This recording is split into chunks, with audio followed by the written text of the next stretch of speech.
அலி ரலியல்லாஹு அன்ஹு அவர்கள் சொல்கிறார்கள், ஒரு முறை ஒருவர் வந்தார். அவர் ஒரு அடிமை.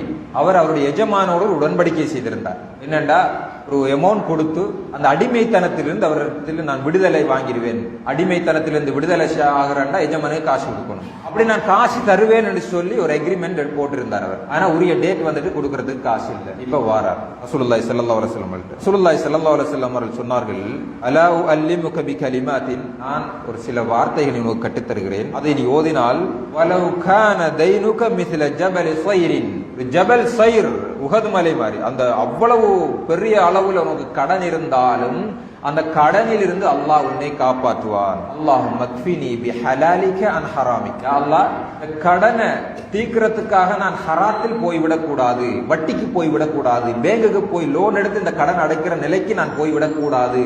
வஅக்னினி பிஃபضலிக அம்மன் சிவாக், யா அல்லாஹ் நீ உலகத்துல நிறைய பேருக்கு நிறைய கொடுத்திருக்கிறாய், அதிலிருந்து எனக்கு தா, இன்னொருவர்கிட்ட போய் கையேந்தக்கூடிய ஒரு நீ மனோநிலையை எனக்கு வச்சிராதே. இது அடிக்கடி ஓது, உனக்கு சரியாயிரும். சின்ன சின்ன துஆக்கள் தான், நம்ம பாடமாக்கிறதுக்கு ரெடி இல்லை.